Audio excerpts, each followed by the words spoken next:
मनोविज्ञान, मनोविज्ञान तथा शिक्षण अधिगम, जिसे इंग्लिश में बोलते हैं साइकोलॉजी एंड टीचिंग लर्निंग। इकाई 1 वस्तुनिष्ठ प्रश्न है, ये फर्स्ट ईयर, जिसका पहला क्वेश्चन है मनोविज्ञान का संबंध निम्न में से किससे है? आंसर है सी, मानसिक जीवन विज्ञान से। प्रश्न 2, मनोविज्ञान निम्न में से किससे संबंधित है? डी, उपयुक्त सभी। अ, मानसिक कार्य, बी, मानसिक स्थिति, सी, मानसिक प्रकार्य। प्रश्न 3, एक विज्ञान के रूप में मनोविज्ञान का संबंध है। आंसर अ, व्यवहार। 4, शिक्षा मनोविज्ञान की आधारशिला निम्न में से किसने विधिवत रूप में रखी है? Answer C, Stanley Hall. प्रश्न 5, निम्न में से किसने कहा कि बालक का मस्तिष्क पूरी स्लेट की भांति होता है? Answer C, John Locke. प्रश्न 6, मनोविज्ञान के मुख्य प्रकार हैं। अ, मनोविज्ञान के मुख्य प्रकार हैं, 2 प्रकार हैं। प्रश्न 7, व्यावहारिक मनोविज्ञान किसका प्रकार है? आंसर डी, मनोविज्ञान। प्रश्न 8, मनोविज्ञान के मुख्य 2 प्रकार हैं। आंसर सी, सैद्धांतिक मनोविज्ञान एवं व्यावहारिक मनोविज्ञान। प्रश्न 9, शिक्षा मनोविज्ञान खाली जगह विज्ञान है। खाली जगह में आएगा और वह दोनों। मनोविज्ञान समर्थक विज्ञान, बी, आदर्श सूचक विज्ञान है। प्रश्न 10, शिक्षा मनोविज्ञान का संबंध है। शिक्षा मनोविज्ञान का संबंध है। आंसर स, ए और बी दोनों। ए शिक्षण से, बी अधिगम से। प्रश्न 11, मनोवृत्ति में संघटकों की संख्या होती है। 3। प्रश्न 12, स्किनर का संबंध मनोविज्ञान के किस संप्रदाय से है? आंसर है बी, व्यवहारवाद से। प्रश्न 13, कौन सा उपकरण सबसे अधिक सही जानकारी देता है? आंसर है सी, पर्यवेक्षण। प्रश्न 14, शिक्षा मनोविज्ञान की मुख्य उपयोगिता है। आंसर है ए, कक्षा का बेहतर वातावरण। 15, प्रभावी शिक्षण हेतु आवश्यक घटक है। आंसर है सी, शिक्षा मनोविज्ञान का अध्ययन। प्रश्न 16, शिक्षा मनोविज्ञान का केंद्र बिंदु होता है। आंसर है बी, शिक्षा मनोविज्ञान का केंद्र बिंदु बालक होता है। 17, शिक्षा मनोविज्ञान किसकी शाखा है? आंसर है बी, मनोविज्ञान की। शिक्षा मनोविज्ञान मनोविज्ञान की शाखा है। 18, शिक्षा मनोविज्ञान में अध्ययन किया जाता है। बी, सीखने सिखाने की प्रक्रिया का। 19, शिक्षा मनोविज्ञान मनोविज्ञान की वह शाखा है जो सीखने सिखाने की प्रक्रिया का अध्ययन करती है। यह परिभाषा है। आंसर है ए, स्किनर की। प्रश्न 20, शिक्षा की तुलना में शिक्षा मनोविज्ञान का कार्यक्षेत्र है। डी, अधिक विस्तृत। शिक्षा की तुलना में शिक्षा मनोविज्ञान का कार्यक्षेत्र अधिक विस्तृत है। 21, शिक्षा की तुलना में शिक्षा मनोविज्ञान का स्वरूप है। ए, अधिक व्यावहारिक। 22, सर्वांगीण विकास का आशय है। डी, उपयुक्त सभी। ए, मानसिक विकास, बी, शारीरिक विकास, सी, नैतिक विकास। 23, सर्वांगीण विकास है। आंसर है ए, साध्य। 24, आधुनिक शिक्षा का उद्देश्य है। डी, बालक का समग्र विकास करना। प्रश्न 25, वर्तमान शिक्षा है। आंसर है सी, छात्र केंद्रित। 26, शैक्षिक मनोविज्ञान का अध्ययन क्षेत्र जहां मनोविज्ञान के सिद्धांत शिक्षा पर लागू होते हैं। दोबारा देखते हैं प्रश्न 26, शिक्षा मनोविज्ञान का अध्ययन क्षेत्र जहां मनोविज्ञान के सिद्धांत शिक्षा पर लागू होते हैं।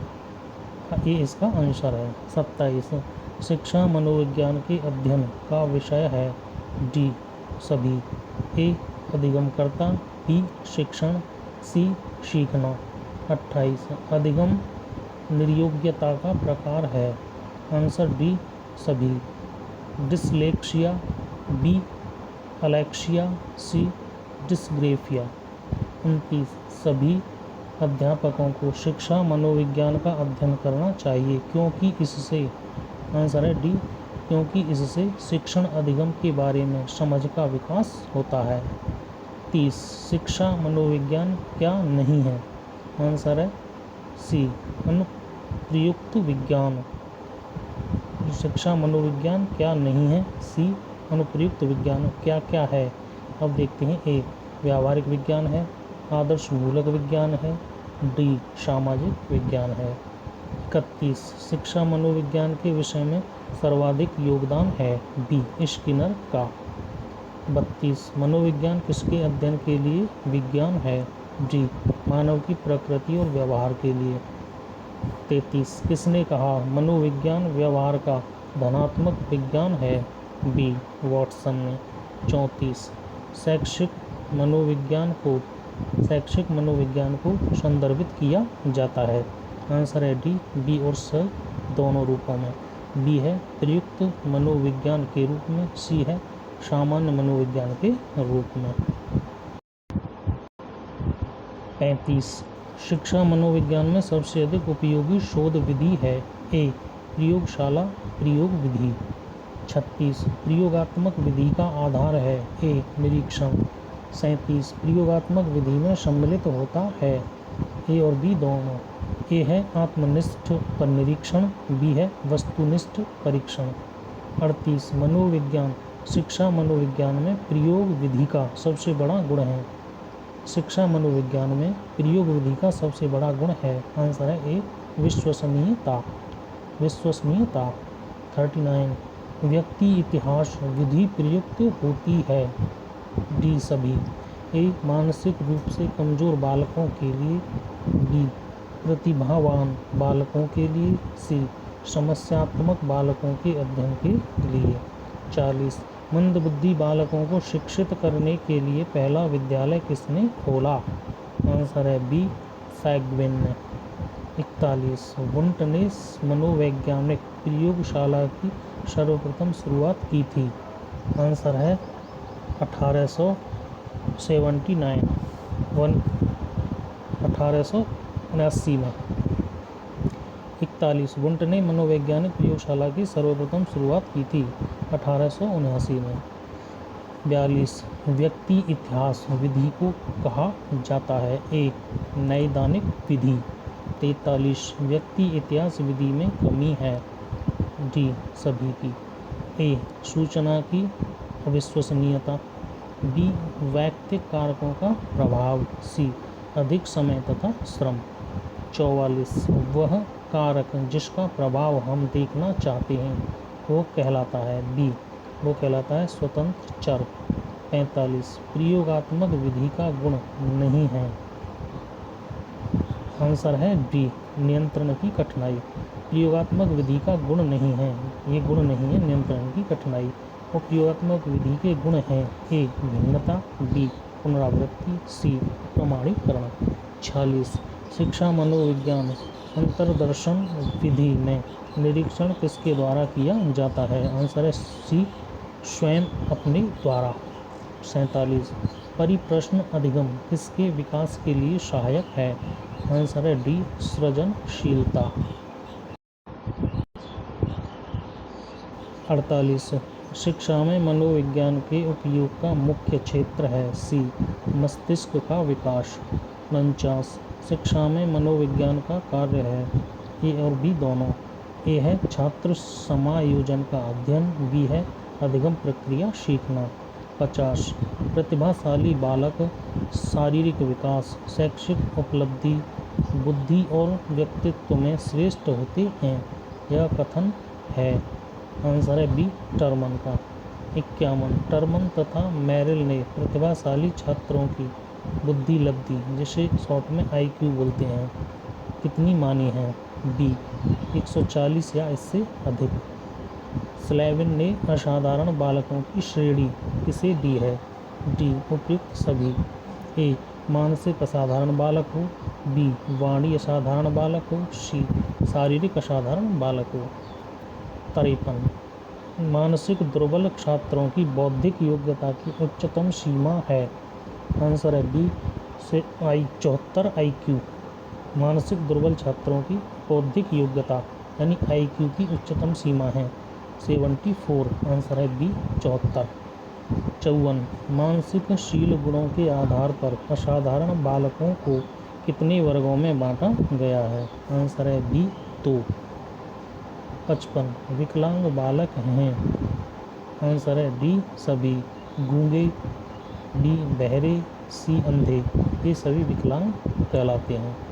56 समस्यात्मक बालक असाधारण बालकों की किस श्रेणी में आते हैं? डी उपयुक्त सभी। ए मानसिक असाधारण, बी शारीरिक असाधारण, सी संवेगात्मक असाधारण। 57 असाधारण बालक में सम्मिलित हैं। आंसर ए और बी दोनों। ए है प्रतिभाशाली बालक, बी निम्न बुद्धि बालक, ये दोनों ही असाधारण बालक में सम्मिलित हैं। 58 विशिष्ट शिक्षा वह शिक्षा है जो शारीरिक, संवेगात्मक या सामाजिक विशेषताओं में औसत छात्रों की शिक्षा से अलग है। यह कथन है सी क्रो एवं क्रो का। 59 असाधारण बालक का संबंध है सी ए और बी दोनों, प्रतिभाशाली बालक से और सामान्य बालक से। 60 किस श्रेणी के बालक का प्रतिक्रिया काल यानी रिएक्शन टाइम सबसे कम होता है? आंसर है ए प्रतिभाशाली बालक का। 61 किस बालक की गणना विशिष्ट बालकों की श्रेणी में की जाती है? डी सभी। ए मानसिक दुर्बल बालक, बी बहरे बालक, सी प्रतिभाशाली बालक। 62 मानसिक दुर्बल बच्चों के लिए उपयुक्त शिक्षण विधि है सी प्रदर्शन विधि। 63 लुइस ब्रेल का शिक्षा के किस क्षेत्र में योगदान रहा? ए अंध बालक की शिक्षा, ब्रेल लिपि से संबंधित है। 64 ब्रेल लिपि या ब्रेल पद्धति के आवश्यक कारक हैं। आंसर है बी लुइस ब्रेल। 65 प्रतिभाशाली बच्चे के उपयुक्त शैक्षिक कार्यक्रम हैं। आंसर है डी सभी। ए पाठ्यक्रम की समृद्धि, बी विशिष्ट कक्षा का प्रबंध, सी तीव्र कक्षोन्नति। 66 मंदबुद्धि बालकों की गणना मानसिक दुर्बल बच्चों में नहीं की जाती है, ये सत्य है। 67 मंदबुद्धि बालकों की विशेषता है डी सभी। ए आत्ममूल्यांकन का अभाव, बी आत्मविश्वास की कमी, सी आत्मबल की कमी। 68 26 बुद्धि लब्धि यानी 26 IQ से नीचे वाले बालक सीखने में डी सभी बिल्कुल असमर्थ, बी असीमित शब्द भंडार, सी एकाग्रता कम। 69 मंदबुद्धि बालक प्राप्त करते हैं, बी बहुत कम प्राप्त करते हैं। 70 मूर्ख बालकों की बुद्धि लब्धि होती है। ए 50 से 75 जो IQ लेवल होता है वे मूर्ख बालकों की IQ श्रेणी में आते हैं। 71 ऑर्मरोड के अनुसार मानसिक दुर्बल बालक औसत बुद्धि से सर्वसार्थिक रूप में होते हैं, निम्न होते हैं। और ऑर्मरोड के अनुसार मानसिक दुर्बल बालक औसत बुद्धि से सार्थक रूप में निम्न होते हैं। 72 प्रतिभाशाली बच्चों की आमतौर पर होगी। ए उच्च तीव्र बुद्धि, प्रतिभाशाली बच्चों की आमतौर पर उच्च तीव्र बुद्धि होगी। 73 विकलांग बच्चों में ब्लैंक है, इसमें आएगा सी सामाजिक समायोजन विवेचन अधिगम कम होता है। विकलांग बच्चों में सामाजिक समायोजन विवेचन अधिगम कम होता है। 74 प्रतिभावान बालक, आंसर है ए हमेशा बुद्धि लब्धि बहुत उच्च होती है। 75 ब्रेल पद्धति आविष्कार किस वर्ष हुआ था? ब्रेल पद्धति का आविष्कार किस वर्ष हुआ था? आंसर है ए 1885 में। 76 बहरेपन की गणना संवेदी क्षति, बहरेपन की गणना संवेदी क्षति के अंतर्गत की जाती है, ये कथन सत्य है। 77 श्रवण असमर्थता वाले बालक होते हैं, सी ए और बी दोनों। ए चिन्ह भाषा में प्रवीण, बी अंगुली उच्चारण में प्रवीण। 78 श्रवण शक्ति में 70% से अधिक क्षति कहलाती है। ए शैक्षिक बहरापन। 79 निम्नलिखित कथनों में से कौन सा कथन सही है? बी प्रतिभाशाली बालक सृजनात्मक भी हो सकते हैं। ये कथन सही है। 80 आंशिक अंधे बालकों के चॉक बोर्ड का रंग होना चाहिए। आंसर है सी भूरा। 81 टर्मन के अनुसार प्रतिभाशाली बालकों में पाई जाती है डी सभी मौलिकता, बी आनंद वृत्ति, सी सामान्यीकरण। 82 अधिगम विकलांग बच्चे अधिकतर बी निम्न उपलब्धि वाले होते हैं। 83 श्रवण बाधिता के लिए सर्वोच्च निकाय है। आंसर है डी अली यावर जंग राष्ट्रीय श्रवण बाधिता संस्थान। 84 अली यावर जंग राष्ट्रीय संस्थान कहाँ स्थित है। आंसर है बी मुंबई। 85 शिक्षा मनोविज्ञान में सर्वाधिक योगदान दिया। सी व्यवहारवाद। 86 आधे शरीर की दुर्बलता कहलाती है। आंसर ए पक्षाघात। 87 एक अंग की दुर्बलता कहलाती है। बी एकांगघात। 88 भारतीय पुनर्वास परिषद के अनुसार दृष्टिबाधित बच्चों के अध्यापन में अध्यापक विद्यार्थी का अनुपात है बी 1:8। टर्मन के अनुसार उत्कृष्ट बुद्धि वाले बालकों की IQ होती है डी 110 से 119। 90 अधिगम अयोग्यता से पीड़ित व्यक्ति अधिकांशतः आंसर है ए मानसिक रूप से दुर्बल होते हैं। अधिगम अयोग्यता से पीड़ित व्यक्ति अधिकांशतः मानसिक रूप से दुर्बल होते हैं। 91 नैदानिक परीक्षण निम्न उद्देश्य के लिए किया जाता है। आंसर डी व्यक्ति की समस्याओं की पहचान के लिए। 92 दोषारोपण धनात्मक प्रेरक है। दोषारोपण धनात्मक प्रेरक है। आंसर सी प्रतिभाशाली बालक हेतु। 93 प्रतिभाशाली बालक इस विषय को पढ़ना अधिक पसंद करते हैं बी अमूर्त विषय को।